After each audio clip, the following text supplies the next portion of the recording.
नमस्कार। वैसे स्टूडेंट जो किसी भी प्रकार के स्कॉलरशिप के लिए आवेदन कर रहे हैं, चाहे आप क्लास 10th में हैं, 12th में हैं या ग्रेजुएशन में, आप अगर स्कॉलरशिप का लाभ लेना चाहते हैं तो आपके अकाउंट में आधार सीडिंग होना बहुत आवश्यक है।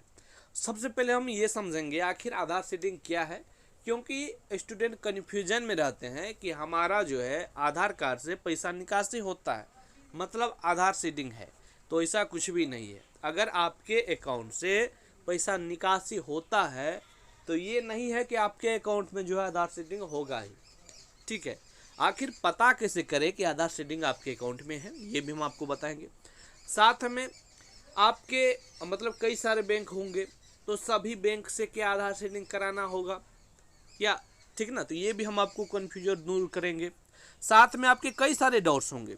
पहला कि आखिर आधार सीडिंग जो है वो क्या है, कैसे करें, ठीक है, आधार सीडिंग जो है क्यों किया जाता है, ठीक है, आधार सीडिंग नहीं कराए तो क्या होगा। देखिए, अगर आधार सीडिंग आपके अकाउंट में नहीं होगा तो आपका कोई भी स्कॉलरशिप का लाभ आपको जो है नहीं मिलेगा।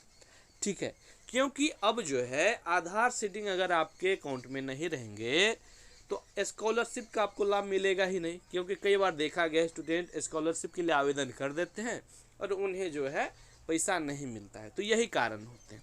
अब देखिए हम क्यों नहीं मिलता है ये भी हम आपको बता रहे। देखिए क्या हो गया ना कि पहले क्या होता था कि आप जो भी अकाउंट नंबर देते थे उस अकाउंट में जो है पहले पैसा जो है वो आ जाता था, लेकिन अब नहीं आता है। कारण ये है कि अब जो है अकाउंट नंबर लेता ही नहीं है मतलब कि आवेदन में। अब आपका जो है आधार नंबर ही केवल लिया जाता है।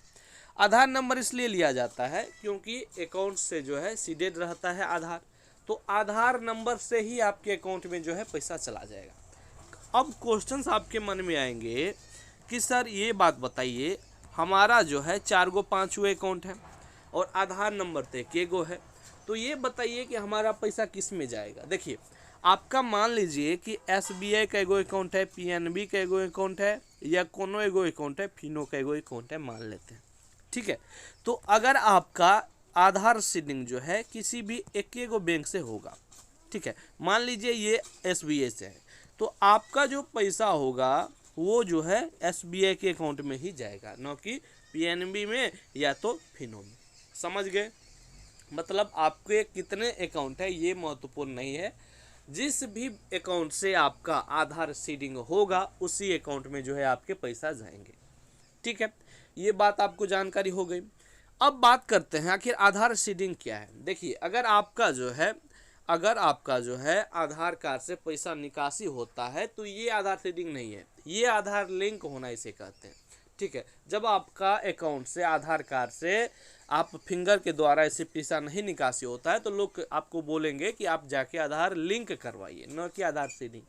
आधार सीडिंग का तात्पर्य यही होता है, सीधा भाषा में अगर हम कहें तो आपके जो है मतलब आधार कार्ड से, आधार नंबर से ही आपके अकाउंट में पैसा चले जाएंगे।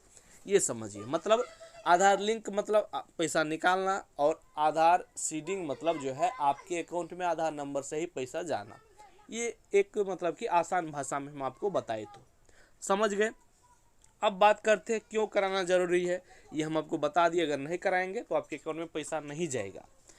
अब आखिर ये कैसे पता करें कि आधार जो है सीडिंग हमारे अकाउंट में है या नहीं। ठीक है, तो इसको पता करने के लिए आपके आधार कार्ड में जो है आपका मोबाइल नंबर ऐड होना आवश्यक है, साथ में बैंक अकाउंट में भी ऐड होना आवश्यक है। तो आप आसानी से पता कर सकते हैं कि आपके आधार जो है सीडिंग है या नहीं है। समझ गए? या तो दूसरा तरीका, आसान तरीका है कि आप अपने बैंक में जाके जो है पता कर सकते हैं कि आपके जो है आधार सीडिंग आपके अकाउंट में है या नहीं है।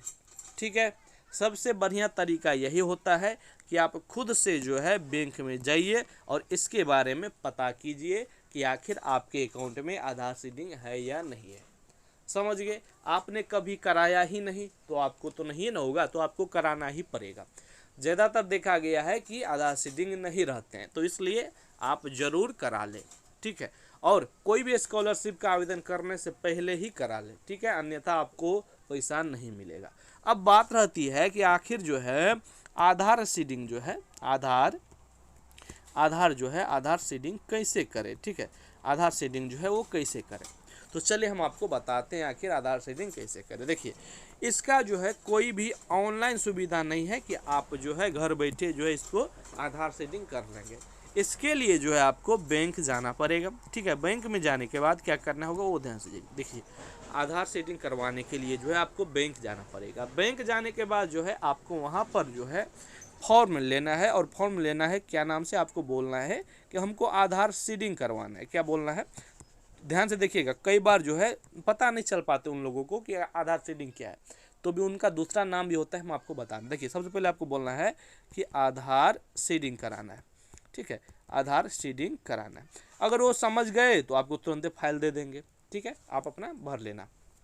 अगला देख लीजिए, अगर वो नहीं समझते हैं तो आप उनको ये बोलेंगे कि सर हमको जो है डीबीटी लिंक करवाना है, डीबीटी लिंक, ठीक है। मतलब कि जो नहीं आपका डायरेक्ट फैसिलिटी के तहत जो आपको पैसा मिलते हैं, यानी कि डायरेक्ट बेनिफिट ट्रांसफ़र के द्वारा जो है आपको पैसा मिलते हैं। आप लोग देखते होंगे कि छोटे बच्चे या आप भी छोटे होंगे तो उस समय अभी भी डायरेक्ट जो है डीबीटी के तहत पैसा आते, सरकारी पैसा कोई भी, मतलब वही है ये, मतलब डायरेक्ट आपके अकाउंट में आएंगे पैसा, ठीक है।